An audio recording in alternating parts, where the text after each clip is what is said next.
الذين آمنوا وهاجروا وجاهدوا في سبيل الله بأموالهم وأنفسهم أعظم درجة عند الله وأولئك هم الفائزون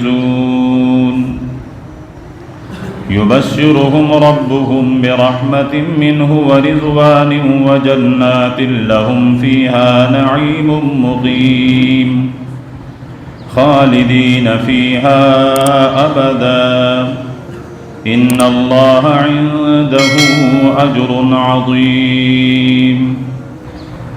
انتہائی قابل قدر معزز سامعین، آپ کے سامنے اللہ رب العزت کے مقدس اور بابرکت کلام قرآن مجید فرقان حمید سورہ توبہ کی چند آیتیں تلاوت کی گئی ہیں، جس میں رب کائنات نے ایمان والوں کی توصیف، شان اور منقبت ذکر فرمائی ہیں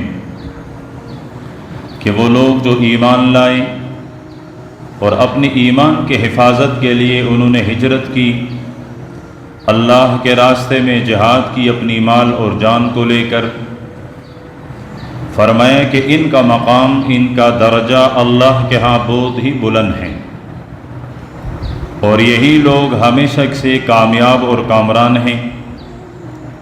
فرمایا انہی کو خوشخبری دی جا رہی ہے ان کی رب کی طرف سے کہ رب کی طرف سے رحمت اور رب کی رضا اور رب کی جنتیں اور جنت کی لازوال نعمتیں ان کے لیے ہوں گی، اور صرف ان کے لیے یہ انعام اور نعمتیں نہیں بلکہ ان نعمتوں میں یہ ہمیشہ ہمیشہ رہیں گی، اور ان کے لیے اللہ کے ہاں بہت بڑا اجر ہے۔ ان آیات میں اللہ رب العزت نے ایمان والوں کے وہ اوصاف ذکر فرمائے ہیں جو ایمان کے حفاظت کے لیے ہر مومن کا خاصہ ہونا چاہیے، لیکن یہ صفات صحابہ کرام رضوان اللہ علیہم اجمعین کی پہچان بن گئی تھی کہ اپنی ایمان کی بچانے کے خاطر انہوں نے اپنے وطن، اپنے گھر بار، اپنے بیوی بچوں کو چھوڑا، دین اسلام کے حفاظت کے لیے اپنے تن کے ٹکڑے کروائے، دین اسلام کے حفاظت کے لیے اپنا مال داؤ پہ لگایا اور خرچ کیا، تو پھر دنیا میں اللہ پاک نے ان کو خوشخبری سنائی کہ رضی اللہ عنہم ورضوا عنہ، اللہ ان سے راضی اور یہ اللہ سے راضی ہیں۔ اس مقدس اور پاک جماعت میں سے ایک مبارک نام ہے حضرت عثمان ابن عفان رضی اللہ تعالی عنہ کا۔ ذی الحج کے مہینے کی 18 تاریخ حضرت عثمان رضی اللہ تعالی عنہ کی مظلومانہ شہادت کا دن ہے۔ بحیثیت مومن مسلمان ہمیں اپنے تاریخ سے جڑا رہنا چاہیے، ہمیں اپنے تاریخ کو یاد رکھنا چاہیے، اور ہمیں اپنے تاریخ کو دہرانا چاہیے۔ حضرت عثمان رضی اللہ تعالی عنہ، ان کے لیے سب سے بڑا اعزاز یہ ہے کہ وہ سرور دو عالم صلی اللہ علیہ وسلم کے صحابی ہیں، اور صحابہ کرام رضوان اللہ علیہم اجمعین کا رہتی دنیا میں اگر کوئی اعزاز ہے تو وہ ان کا صحابی ہونا ہے، اس لیے کہ کوئی بھی انسان بہت زیادہ نمازیں پڑھنے سے، بہت زیادہ حج ادا کرنے سے، بہت زیادہ سخاوت، بہت زیادہ مشقت اور ریاضت، بہت زیادہ صدقات اور خیرات، غرض کوئی بھی نیک عمل اپنے انتہا کو پہنچے تو وہ اس کو صحابیت کا مرتبہ نہیں دلا سکتا ہے۔ یہ اللہ پاک کی طرف سے منتخب کردہ منصب ہیں جو اللہ پاک نے سرور دو عالم صلی اللہ علیہ وسلم کے صحابہ کو عنایت فرمایا۔ پھر حضرت عثمان رضی اللہ تعالی عنہ کی دوسری سب سے بڑی سعادت یہ ہے ان کی سب سے بڑی شان یہ ہے کہ وہ 4 حضرات جنہوں نے سرور دو عالم صلی اللہ علیہ وسلم کے نہج پر، ان کے طریقے پر خلافت کی ہیں، ان میں سے تیسرا نام ہے حضرت عثمان ابن عفان کا۔ حضرت عثمان رضی اللہ تعالی عنہ کی سب سے بڑی شان یہ ہے کہ میرے پیغمبر حیا کے پیکر تھے۔ یہ مجسم طور پر اگر کسی صحابی میں پائی جا رہی ہے تو وہ حضرت عثمان ابن عفان تھے رضی اللہ تعالی عنہ۔ اما جان سید عائشہ رضی اللہ تعالی عنہ فرماتی ہیں کہ میں اور میرے دلبر اپنے حجرے میں تھے، آپ صلی اللہ علیہ وسلم کی لنگی مبارک وہ تھوڑی سی اپنی پنڈلی سے اوپر اٹھی ہوئی تھی، پنڈلی کا کچھ حصہ نظر آ رہا تھا۔ دروازے پر دستک ہوئی تو میرے دلبر نے پوچھا کون؟ کہنے والے نے کہا تیرا خادم ابو بکر۔ تو اللہ کے پیارے پیغمبر نے اجازت دی کہ آپ تشریف لائیں۔ تکیہ لگائے ہوئے تھے، آپ نے اپنے تکیہ لگائے ہوئے اس ہیئت کو بھی تبدیل نہیں فرمایا۔ پنڈلی مبارک ظاہر تھی، آپ نے اس پر بھی چادر نہیں ڈالی۔ جس حیثیت میں جیسے آپ تشریف فرما تھے اسی طرح تشریف فرما ہوئے اور حضرت ابو بکر آ کر بیٹھ گئے۔ تھوڑی دیر گزرنے کے بعد دوبارہ دستک ہوئی، پوچھا گیا تو بتانے والے نے کہا خطاب کا بیٹا عمر۔ اللہ کے پیارے پیغمبر نے اجازت دی، تکیہ لگائے ہوئے ہیں، پنڈلی کا آدھا حصہ اب بھی کھلا ہوا ہے۔ اما جان فرماتی ہے میں برابر یا سب کچھ دیکھتی رہی، اتنے میں پھر 12 اور تیسری دفعہ دستک ہوئی۔ آپ نے پوچھا کون؟ بتانے والے نے عرض کیا کہ عفان کا بیٹا عثمان۔ آپ صلی اللہ علیہ وسلم تکیہ لگائے ہوئے تھے، سنبھل کر بیٹھ گئے اور اپنے پنڈلی مبارک کو بھی آپ نے ڈھانپ لی۔ پھر فرمائے اجازت۔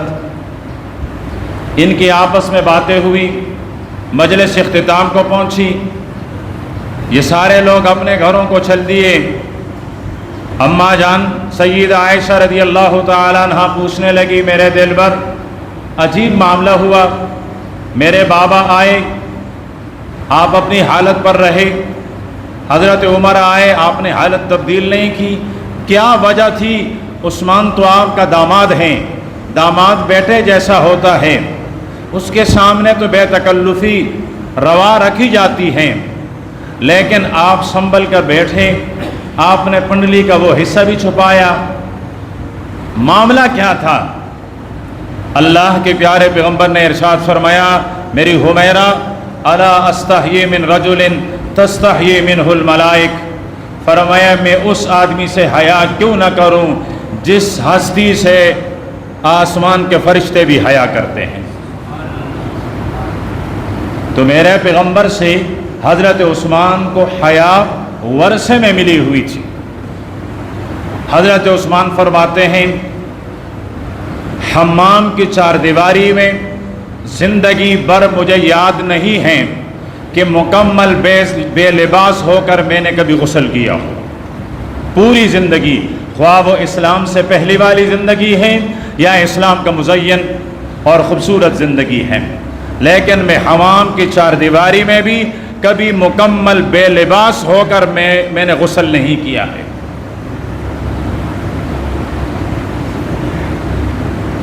سرور دو عالم صلی اللہ علیہ وسلم کے صحابہ کرام میں سے ہر صحابی کو انفرادی بہت سارے خصوصیتیں حاصل ہیں۔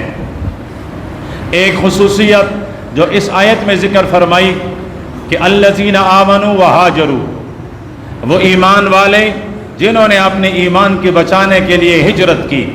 مکہ ان کا مولد تھا، مکہ ان کا پیارا وطن تھا، لیکن انہوں نے اپنے اس پیارے وطن کو بھی چھوڑا۔ ہے قربان حضرت عثمان جس نے دین اسلام ایمان کے حفاظت کے لیے 1 نہیں 2 دفعہ ہجرت کی ہے۔ خلفائے راشدین حضرت ابو بکر، حضرت عمر، حضرت علی اور چھوٹے خود حضرت عثمان، ان چاروں خلفائے راشدین میں صرف آپ کو یہ اعزاز حاصل ہے کہ آپ ذوالہجرتین ہیں۔ نہ حضرت ابو بکر نے 2 ہجرتیں کی ہیں، نہ حضرت عمر نے 2 ہجرتیں کی ہیں، نہ حضرت علی نے 2 ہجرتیں کی ہیں۔ اگر 2 ہجرتوں کے اس صفت کے ساتھ کوئی متصف ہیں تو وہ میرے پیغمبر کے صحابی اور مظلوم شہید حضرت عثمان ہے رضی اللہ تعالی عنہ۔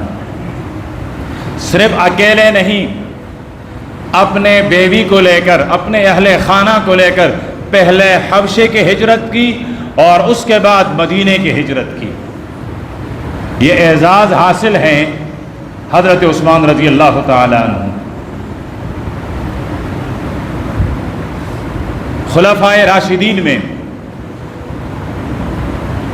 حضرت عثمان رضی اللہ تعالی عنہ کو یہ اعزاز بھی حاصل ہے کہ سب سے زیادہ مدت خلافت وہ حضرت عثمان کی ہے رضی اللہ تعالی عنہ۔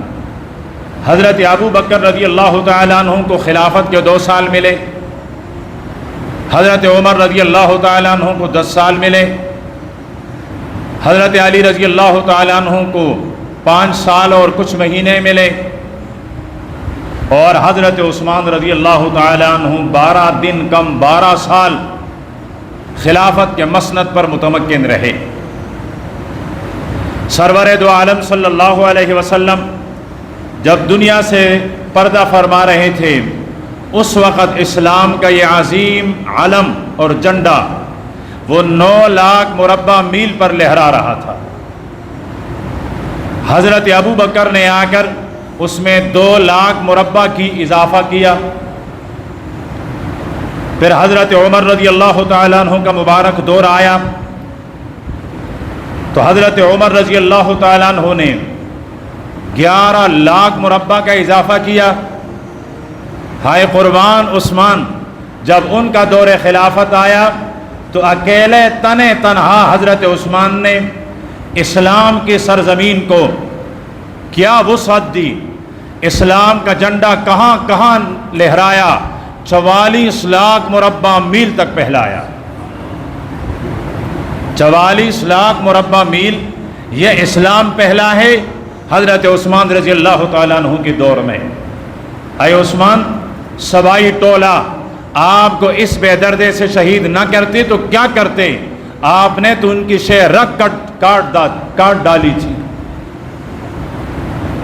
تیرے دور خلافت میں تو اسلام وہ اپنے انتہائی بلندی اور عروج پر تھا، کہاں برداشت ہو سکتا تھا ابی ابن سلول کی اولاد کو، کہاں برداشت ہو سکتا تھا یہودیت کو، کہاں برداشت ہو سکتا تھا عیسائیت کو، اس لیے اس بے دردانہ طریقے سے شہید کیا گیا۔ حضرت عثمان رضی اللہ تعالیٰ عنہ کی ایک اور فضیلت اور ایک اور سعادت، بڑی کائنات میں پیغمبر کے صاحبزادیہ جس کے نکاح میں آئی، ایک ہے حضرت موسیٰ علیہ السلام، خود پیغمبر ہیں، اور اس کے نکاح میں ایک پیغمبر کے صاحبزادی آئی ہے حضرت شعیب علیہ السلام، اللہ کے نبی، ان کے صاحبزادی حضرت موسیٰ علیہ السلام کے نکاح میں آئی۔ دوسرے خوش قسمت صحابی ہے حضرت علی المرتضیٰ رضی اللہ تعالی عنہ، جن کے ایک صاحبزادی، جن کے ایک پیغمبر کی ایک صاحبزادی وہ حضرت علی رضی اللہ تعالیٰ عنہ کی نکاح میں آئی۔ لیکن قربان جاؤں عثمان، سیدنا آدم سے لے کر میرے حبیب صلی اللہ علیہ وسلم سمیت 1.25 لاکھ انبیاء کی جماعت میں اگر کسی بھی پیغمبر کی 2 صاحبزادیاں کسی امتی کے نکاح میں آئی تو وہ عفان کا بیٹا عثمان ہے رضی اللہ تعالی عنہ۔ بھری کائنات میں آپ کو کبھی موقع ملے، مہنگائی سے فرصت ملے، تاریخ اسلامی، تاریخ انسانی پڑھیے، حضرت آدم سے شروع ہو کر میرے حبیب تک کسی بھی پیغمبر کی 2 صاحبزادیاں اگر کسی امتی کے نکاح میں آئی ہو تو ایک ہی نام آئے گا اور وہ نام ہوگا حضرت عثمان کا رضی اللہ تعالی عنہ۔ حضرت عثمان نے ایک اور سعادت بھی پائی ہے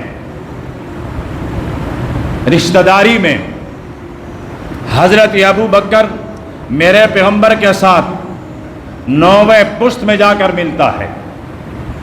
حضرت ابو بکر کا سلسلہ نسب، ان کا والد، ان کا والد، ان کا والد، ان کا والد، 9واں دادا وہ حضرت ابو بکر کا بھی دادا ہے، وہ میرے پیغمبر کا بھی دادا ہے۔ 8ویں نمبر پر جو دادا ہیں وہ میرے نبی کا بھی دادا ہے، وہ حضرت عمر ابن الخطاب کا بھی دادا ہے۔ 5ویں نمبر پر جو میرے پیغمبر کا دادا ہے وہی حضرت عثمان ابن عفان کا بھی دادا ہے۔ تو حضرت ابو بکر میں، حضرت عمر میں، حضرت عثمان، تینوں میں میرے پیغمبر کا قریبی رشتہ دار، قریبی رشتہ، قریبی رشتہ داری وہ اگر ہے تو حضرت عثمان کے ساتھ ہے۔ سرور دو عالم صلی اللہ علیہ وسلم کے والد گرامی حضرت عبداللہ، خواجہ عبداللہ توامین پیدا ہوئے، جڑواں پیدا ہوئے، ایک حضرت عبداللہ اور ایک ان کے بہن ام حکیم۔ یہ خواجہ عبداللہ میرے پیغمبر کے والد گرامی، ام حکیم میرے پیغمبر کی پھپھی۔ اس ام حکیم کی صاحبزادی ہے عروہ اور ان کے صاحبزادے ہیں حضرت عثمان ابن عفان رضی اللہ تعالی عنہ۔ سرور دو عالم صلی اللہ علیہ وسلم کی 4 صاحبزادیاں ہیں۔ آپ کی بڑی صاحبزادی، ان کا نکاح ہوا ہے ابو العاص سے، اس کا تعلق بنو امیہ سے ہے۔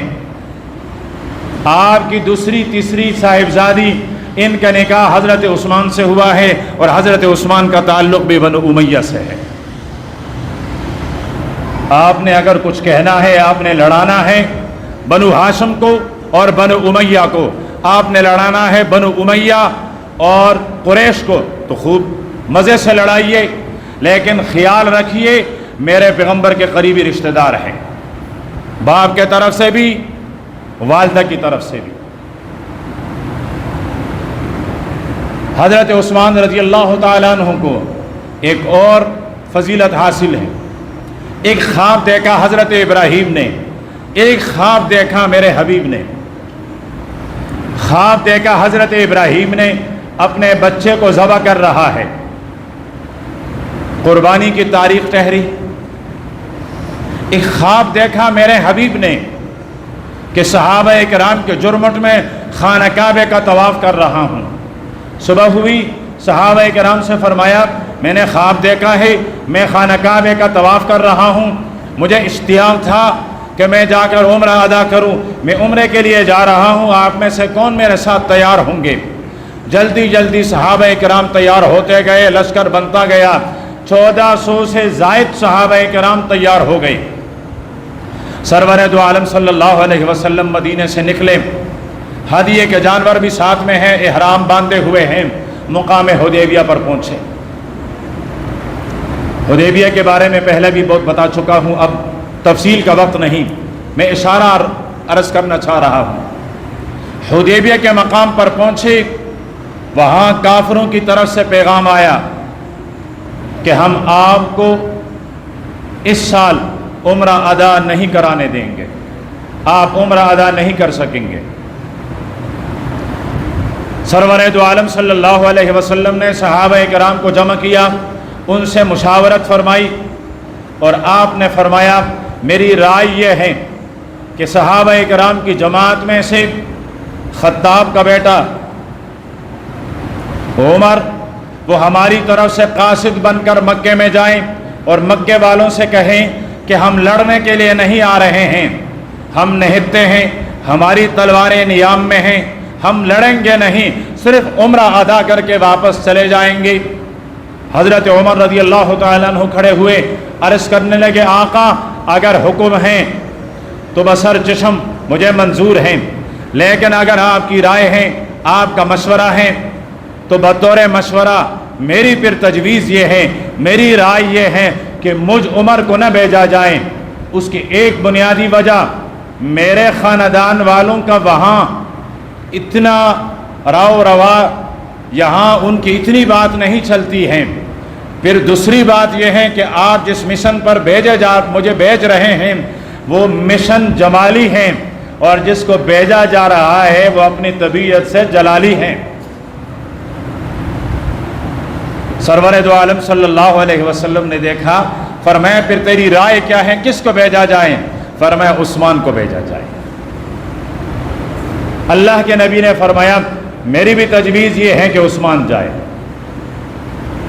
حضرت عثمان پہنچے مکہ مکرمہ، کافر جمع ہوئے، کیسے آنا ہوا؟ حضرت عثمان نے اپنا مدعا ذکر کیا، وہاں وہ کہہ رہے ہیں عثمان تم آئے ہو، سارا مکہ امڑ آیا ہے، اس لیے کہ زمانہ جاہلیت میں بھی زمانہ اسلام میں بھی وہ حضرت عثمان کے کاسا لیس تھے، انہی کے ہاتھ کا کھایا کرتے تھے، یہی کھلایا کرتے تھے، بلکہ مکہ کے عورتیں اپنے بچوں کو سلاتے ہوئے کہا کرتے تھے سو جا میری لال، سو جا میرے لال، میں تجھ سے اتنا پیار کرتی ہوں جتنا قریش عثمان سے کرتے ہیں۔ حضرت عثمان سے کہا گیا عثمان آپ آئے ہیں، یہ سامنے بیت اللہ ہے، آپ بیت اللہ کا طواف کریں، حجر اسود کا استلام کریں، ملتزم سے چمٹ جائیے، خانہ کعبہ کی دیوار سے چمٹ جائیے، خانہ کعبہ کے غلاف سے چمٹ جائیے، مقام ابراہیم پر دوگانہ ادا کیجئے، صفا اور مروہ کے درمیان سعی کریں، چاہے زمزم سے پانی پیے، کوئی روک ٹوک نہیں، آپ کو اجازت ہے، لیکن نہ تیرے پیغمبر کو اجازت ہے نہ تیرے ساتھیوں کو اجازت ہوگی۔ فرمائے اچھا، نہ میرے محبوب کو اجازت نہ میرے محبوب کے پیروانوں کو اجازت، صرف مجھے اجازت۔ یہاں حدیبیہ کے مقام پر صحابہ کرام کے سرگوشیاں شروع ہوئی، ہائے عثمان تو کتنا خوش نصیب ہے، ہائے زہ نصیب تیرے قسمت پر قربان، اب تو خانہ کعبہ کا طواف کر رہا ہوگا، چاہے زمزم سے پیالے بھر بھر کے پی رہا ہوگا، حجر اسود کا بوسہ لے رہا ہوگا، خانہ کعبہ کے دیواروں سے چمٹ چمٹ کر تو اس کو بوسہ دے دے کر دعائیں مانگ رہا ہوگا، صفا اور مروہ کے درمیان تیری دوڑیں لگی ہوئی ہوں گی، ہائے عثمان کیا نصیب پائی ہے تو نے۔ یہ صحابہ کرام کے سرگوشی تھی، اللہ کے پیارے پیغمبر نے سنی، فرمایا کیا کہا تم لوگوں نے؟ عثمان اور خانہ کعبہ کا طواف کرے گا، عثمان اور حجر اسود کا بوسہ لے گا، عثمان اور صفا اور مروہ کے درمیان سعی کرے گا۔ فرمایا میں آمنہ کا لال کہتا ہوں عثمان میرے بغیر میرے علاوہ خانہ کعبہ کا طواف کر ہی نہیں سکتا۔ وہاں حضرت عثمان کو اجازت مل گئی، عثمان تجھے اجازت ہے۔ فرمایا کیا کہہ رہے ہو؟ ایک یہ خانہ کعبہ ہے اور ایک میرا قبلہ ہے، میرا قبلہ اس وقت 8 سے 9 میل کے فاصلے پر حدیبیہ میں ہے، میں اپنے قبلے کے بغیر خانہ کعبہ کا طواف کروں، میں اپنے قبلے کے بغیر یہاں صفا اور مروہ کے درمیان سعی کروں، مجھ عثمان کو یہ منظور نہیں ہے۔ اگر اجازت ہو تو 1400 صحابہ کرام میرے پیغمبر کے معیت میں آئیں گے، ان سب کو اجازت ہو، اور اگر نہیں تو میں اکیلا نہیں کروں گا۔ نظر بند کر دیے گئے، افواہ پھیل گئی کہ حضرت عثمان شہید کر دیے گئے۔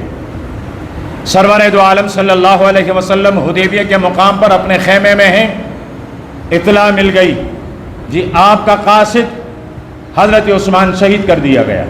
آپ اپنے خیمے سے نکلے، صحابہ کرام کو جمع کیا کیکر کے درخت کے سائے میں، فرمایا دنیا کا کوئی قانون اجازت نہیں دیتا کہ قاصد کو قتل کر دیا جائے، ہمارے قاصد کو مکہ والوں نے قتل کیا ہے، اب آئیے میرے ہاتھ پر بیعت کر لیں، معاہدہ کر لیتے ہیں، اب ہم یہاں سے مکہ جائیں گے اور جنہوں نے ہمارے قاصد کو شہید کیا ہے اس کے خون کا بدلہ لیں گے، اور کوئی ایک بھی واپس نہیں جائے گا جب تک کہ ہم اس حضرت عثمان کے خون کا بدلہ نہ لے لیں۔ صحابہ کرام رضوان اللہ علیہم اجمعین 1400 سے زیادہ تعداد میرے پیغمبر کے ہاتھ پر ہاتھ رکھا جا رہا ہے، بیعت ہو رہی ہے۔ صحابہ کرام نے عرض کی اللہ کے حبیب ہم نے تو آپ کے ہاتھ پر بیعت کی ہے، یہ دوبارہ بیعت کس چیز کی؟ فرمایا پہلا والا بیعت ایمان کا تھا، اسلام کا تھا، آج کا بیعت قصاص عثمان کا ہے، عثمان کے خون کا بدلہ لینے کے لیے آج میرے ہاتھ پر بیعت ہو رہی ہے۔ صحابہ کرام بیعت کرتے کرتے کرتے اتنے میں اطلاع پہنچی اللہ کے محبوب و افواجی عثمان زندہ ہے۔ فرمایا اگر یہی بات ہے تو پھر یہ دیکھو، فرمایا یہ ید عثمان، یہ عثمان کا ہاتھ ہے، یہ میرا ہاتھ ہے، یہ عثمان نے میرے ہاتھ پر بیعت کر لی۔ اتنے میں جبریل پہنچے، اللہ کے محبوب کیا ہو رہا ہے؟ عرض کرنے لگے قصاص عثمان کے لیے بیعت لے رہے ہیں۔ فرمائے اللہ پاک فرماتے ہیں جب یہ آپ کے ساتھ بیعت کر رہے تھے، آپ کے ہاتھ پر ہاتھ رکھ رہے تھے، ید اللہ فوق ایدیہم، نیچے آپ کا ہاتھ، اوپر صحابی کا ہاتھ، فرمایا اس کے اوپر پیغمبر کا ہاتھ، اس کے اوپر مجھ اللہ کا ہاتھ تھا۔ صرف یہ بھی نہیں، فرمائے ان کو سنا لو، ان کو بتا دو کہ ایک عثمان کا قصاص لینے کے لیے آپ نے بیعت کی تو مجھ جبریل کو وحی دے کر میرے رب نے بھیجا ہے کہ لقد رضی اللہ عن المؤمنین اذ یبایعونک تحت الشجرہ، وہ کی کر کے درخت کے نیچے جنہوں نے بیعت کی ہے، فرمایا کہ ان سب سے اللہ راضی ہو گیا۔ آپ میں سے کتنے حافظ قرآن ہیں؟ ذرا ہاتھ کھڑے کر لیں۔ ماشاءاللہ یہ تو بہت بڑی تعداد ہے حافظ قرآن کی۔ میں آیت پڑھتا ہوں، ذرا میری تصحیح کر لیں۔ لقد رضی اللہ عن الذین یبایعونک تحت الشجرہ، میں نے آیت صحیح پڑھی، میں نے آیت صحیح پڑھی، میں اس آیت کا جو میں نے پڑھا اس کا معنی کرتا ہوں۔ اللہ ان لوگوں سے راضی ہیں جنہوں نے درخت کے نیچے تیرے ہاتھ پر بیعت کی ہے۔ میرا یہ ترجمہ صحیح ہے؟ قرآن پاک نے الفاظ یہ نہیں اتارے لقد رضی اللہ عن الذین یبایعونک تحت الشجرہ، قرآن پاک کی آیت اتری لقد رضی اللہ عن المؤمنین، عن المؤمنین، اللہ ان ایمان والوں سے راضی ہوا۔ واہ قرآن، تیری صداقت پہ قربان۔ میرے رب کے علم میں تھا کچھ کوے پیدا ہوں گے اور وہ صحابہ کرام کے ایمان پر انگلیاں اٹھائیں گے، اس لیے میرے رب کی آیت نازل ہوئی تو فرمایا لقد رضی اللہ عن المؤمنین، اللہ ان ایمان والوں سے راضی ہیں جن ایمان والوں نے یہاں بیعت کی تھی۔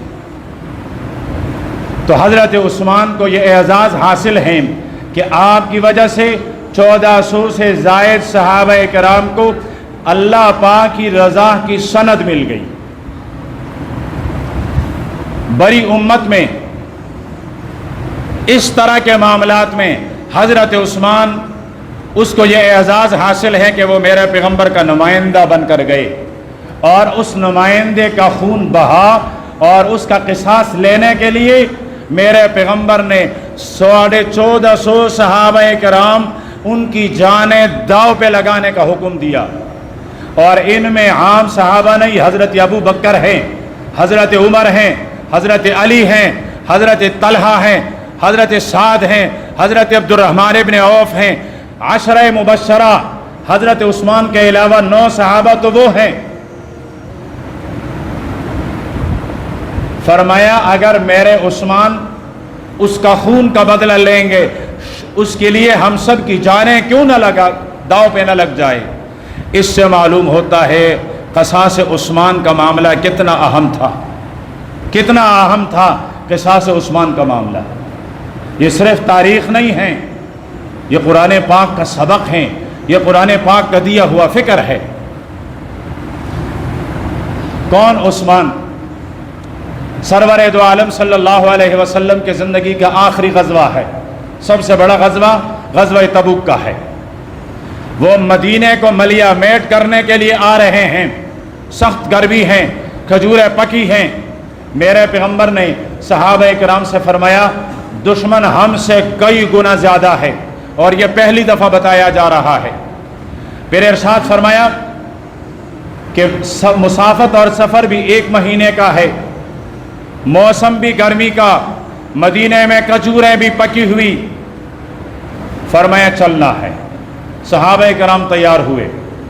پہلا موقع ہے، مسجد نبوی میں سرور دو عالم صلی اللہ علیہ وسلم نے ارشاد فرمایا من جہز جیش العسرہ فلہ الجنہ۔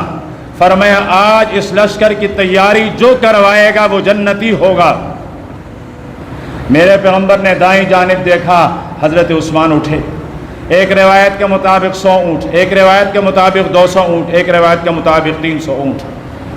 فرمایا اللہ کے محبوب میری طرف سے یہ اونٹ غلے سمیت قبول کیجیے۔ میرے محبوب نے سامنے مجمع کو دیکھتے ہوئے فرمایا من جہز جیش العسرہ فلہ الجنہ، جو اس لشکر کی تیاری کروائے گا وہ جنتی ہیں۔ حضرت عثمان چلتا ہوا سامنے آیا، عرض کرنے لگا اللہ کے حبیب اتنے اونٹ اور میرے طرف سے قبول کیجئے۔ سرور دو عالم صلی اللہ علیہ وسلم نے یوں دیکھا تو الفاظ دہرائے، حضرت عثمان یہاں بھی آئے، فرمایا اتنے اونٹ اور قبول کیجئے۔ فرمایا 70 جنگی گھوڑے بھی قبول کر لیجئے۔ پھر گھر گئے، واپس آئے۔ اس کے واپس آنے سے پہلے 2 ہستیاں اور آئی ہیں۔ ایک حضرت عمر آئے، میرے نبی نے فرمایا عمر گھر والوں کے لیے کیا چھوڑ کر آئے ہو؟ واہ، آج تو میرے پیغمبر کا انداز گفتگو بھی تبدیل ہے۔ یہ نہیں فرمایا عمر کیا لے کر آئے، فرمایا گھر والوں کے لیے کیا چھوڑ کر آئے؟ فرمایا آدھا مال گھر والوں کے لیے، آدھا یہاں ڈیر کر چکا ہوں۔ اتنے میں دیکھا وہ ہستی جو سب سے پہلے آیا کرتے تھے آج سب سے آخر میں آ رہا ہے۔ میرے نبی نے پوچھا میرے یار ہمیشہ سب سے پہلے آیا کرتے تھے، آج ذرا دیر ہو گئی، بتا گھر والوں کے لیے کیا چھوڑا؟ فرمایا اللہ کے حبیب دیر اس لیے ہوئی کہ جھاڑو اٹھا کر دیواروں کو بھی جھاڑو دے رہا تھا کہ کوئی پین دیوار کے ساتھ لگا ہوا رہ نہ جائے جو کسی غازی اور مجاہد کے کام آئے، یہ سب اٹھا کر لایا ہوں، گھر والوں کے لیے اللہ اور اللہ کا رسول چھوڑ کر آیا ہوں۔ اتنے میں حضرت عثمان آئے، سونے کے روپے سونے کے سکے لے کر آئے، سرور دو عالم صلی اللہ علیہ وسلم کے جھولی میں ڈھال دیے۔ اللہ کے پیارے پیغمبر ان اشرفیوں کو، ان درہم کو وہ اپنے ہاتھوں میں یوں یوں اس کو الٹ پلٹ بھی رہے ہیں۔ زبان مبارک پر الفاظ ہیں عثمان آج تو نے کمال کیا ہے، آج تو تیری سخاوت انتہا تک پہنچی ہے۔ ما ذر عثمان ما عمل بعد اليوم، فرمایا آج کے بعد عثمان کچھ بھی نہ کریں، آج کی یہ سخاوت عثمان کے جنتی ہونے کے لیے کافی ہے۔ ایک بات آئی ہے، حوالہ میرا نہیں ہے، میرے اور دوسرے دوستوں کا ہے، حوالہ ہمارے کتابوں کا نہیں، ان کی کتابوں کا ہے۔ نہج البلاغہ کا حوالہ ہے کہ حضرت علی نے پوچھا، علی حیدر کرار فاتح خیبر میرے پیغمبر سے سوال کرتے ہیں، اللہ کے محبوب ذرا یہ تو بتائیے قیامت کے دن سب سے پہلا حساب کس کا ہوگا؟ اللہ کے نبی نے فرمایا ابو بکر کا، فرمایا اس کے بعد، فرمایا خطاب کے بیٹے عمر کا، فرمایا اس کے بعد، فرمایا پھر علی کا۔ حضرت علی عرض کرنے لگے اللہ کے حبیب ہمیشہ حضرت عمر کے بعد عثمان کا نام لیا جاتا رہا، آج عثمان کے بجائے میرا نام لے لیا۔ فرمایا ہاں تو نے سوال کیا تھا حساب کن کے ساتھ ہوگا، تو میں نے کہا پہلا حساب ابو بکر کے ساتھ ہوگا، پھر عمر کے ساتھ ہوگا، پھر علی کے ساتھ ہوگا۔ عثمان نے دنیا میں اپنے حساب کے لیے کچھ چھوڑا ہی نہیں ہے کہ اس کے ساتھ حساب ہو. وہ تو بغیر حساب کتاب کے جنتی ہیں، اس کے ساتھ تو حساب ہوگا ہی نہیں. تو 18 ذی الحج کو یہ مظلومانہ طریقے سے ان کی شہادت ہے. اللہ کے پیارے پیغمبر مدینے میں آئی، سب سے پہلی مسجد بنی قباء کی پہلے اینٹ اللہ کے پیارے پیغمبر نے رکھی، دوسری اینٹ حضرت ابو بکر نے رکھی، تیسری اینٹ حضرت عمر نے، چوتھی اینٹ حضرت عثمان نے، پانچویں اینٹ حضرت علی رضی اللہ تعالیٰ عنہ، پھر صحابہ کرام نے. لیکن سب سے زیادہ مال قباء کے اس مسجد میں خرچ کیا تو حضرت عثمان نے. دوسری مسجد مسجد نبوی بنی ہے، جگہ خرید کروائی ہے، وقف کرا کے حضرت ابو بکر نے ہیں. مال سب سے زیادہ خرچ ہوا ہے حضرت عثمان کا. میرے پیغمبر نے ارشاد فرمایا مسجد نبوی چھوٹی ہو گئی ہے، برابر کی جگہ کون خرید کر کے وقف کر دیں؟ حضرت عثمان نے کھڑے ہو کر عرض کیا اللہ کے حبیب میں. جگہ خریدی، وقف کرایا، توسیع ہو گئی. پھر اپنے دور خلافت میں 2 دفعہ اس مسجد نبوی میں توسیع کروائی، اپنے خرچے سے کروائی. اللہ کے نبی نے فرمایا مدینے میں کھارا پانی ہے، میٹھا پانی نہیں، وہ ایک یہودی کے پاس ہیں، وہ مسلمانوں کو بیچتا بھی نہیں ہے، کوئی ہے نہیں کہ اس پانی کو خریدیں اور مسلمانوں کے لیے وقف کر دیں. 2 قسطوں میں حضرت عثمان نے جا کر اس کنویں کو خریدا اور مسلمانوں کے لیے وقف کیا. میرے دوستو، افسانہ نگاری پر نہیں، حقیقت پر نگاہ ڈالیے. 40 دن اسی کنویں کا پانی حضرت عثمان پر بند کر دیا گیا. یہ مستند کہہ رہا ہوں، اور تمہیں جو افسانہ بتایا جا رہا ہے وہاں ایک لمحے کے لیے بھی پانی بند نہیں ہوا.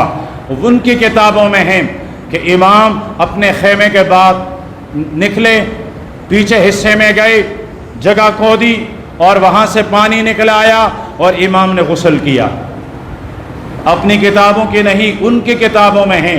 وہاں تو ایک لمحے کے لیے بھی پانی بند نہیں، یہاں 40 دن اسی کنویں کا پانی بند رہا جو کنواں حضرت عثمان نے خود اپنے پیسوں سے خرید کروا کر وقف کر دیا تھا. تو حضرت عثمان رضی اللہ تعالیٰ عنہ کے فضائل، آپ کے کمالات اتنے زیادہ ہیں. پہلے تو ہماری اتنی علم کہاں کہ ہم حضرت عثمان کے فضائل کا انحصار کریں، پھر وقت اتنا کہاں کہ حضرت عثمان کے شان کو بیان کیا جا سکے.